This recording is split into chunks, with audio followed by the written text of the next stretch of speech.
ओम सतगाय च धर्मस्य सर्वधर्म अवतार वरिष्ठाय रामकृष्णाय ते नमः।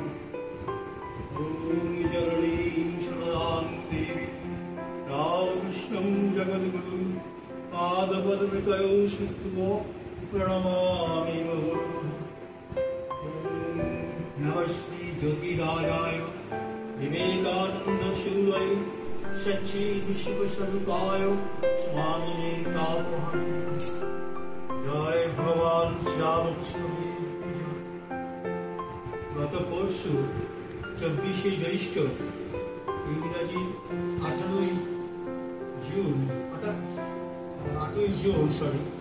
ইংরেজি 8ই জুন রবিবার আমাদের সৌভাগ্য হয়েছিল কাশীপুর উদ্যান বাটিতে বিকেলে দর্শন করা।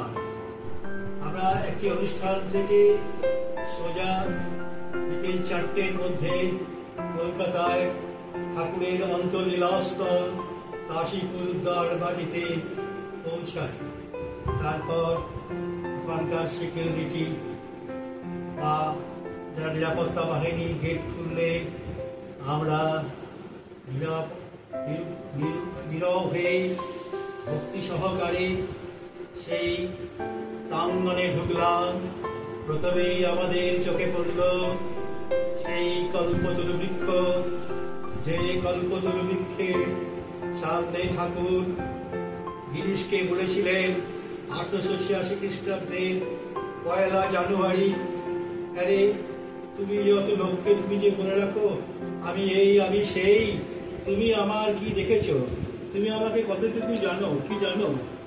তখন ভক্তপ্রবর গিরিশচন্দ্র ঘোষ নত জানু হে ঠাকুরের কাছে প্রার্থনা করে বললেন, ব্যাস বাল্মীকি যার কি হত্যা করতে পারেনি, আমি সামান্য একজন লোক হয়ে তোমার কি ব্যাখ্যা করব ঠাকুর, তুমি নিজেই তার জনক উদাহরণ। তখন ঠাকুর দিব্যভাবে আবির্ভূত হলেন এবং এক অপূর্ব মূর্তিতে বিভঙ্গ রূপে দাঁড়িয়ে হাত তুলে ডান হাত ঊর্ধ্বমূলে রেখে ঊর্ধ্ব দিকে রেখে এবং বাঁ হাত বুকে রেখে সকল গৃহী ভক্ত এবং ভক্তদের বললেন সকলকে, কি আর বলবো, তোমাদের সকলের চৈতন্য হোক। এই চৈতন্যই যেন সেদিন খুঁজে পেলাম যেদিন আমরা গেলাম পরশু দিনে গত 8ই জুন। সেই কল্পতরু বৃক্ষ ভুলে গিয়ে যেন কোথায় হারিয়ে গেলাম। মনে হলো যেন সেই 139 বছর আগে 1 জানুয়ারি কল্পতরু দিবসে আমরা ফিরে গেছি এবং ঠাকুরকে যেন স্বয়ং চোখের সামনে দেখতে পেলাম। আমাদের মন এক অনাস্বাদিত অনির্বচনীয় দৈব উপলব্ধিতে ভরে গেল।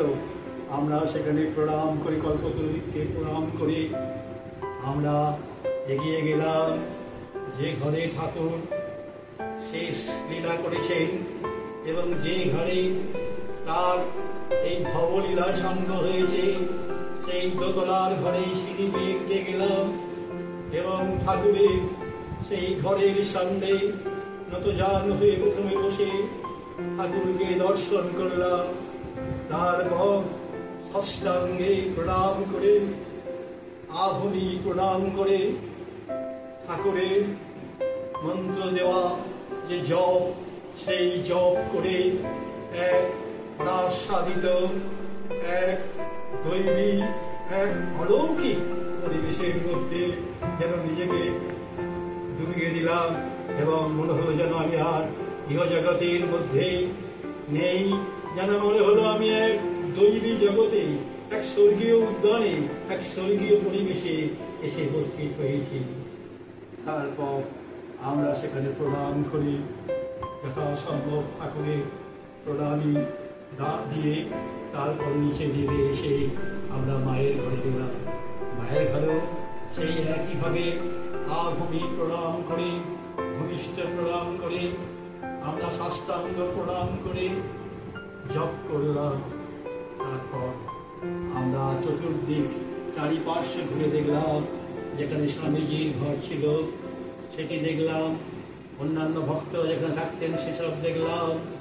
দেখে আমরা যে উদ্যান, সেই উদ্যানে চিত্র প্রদর্শনী,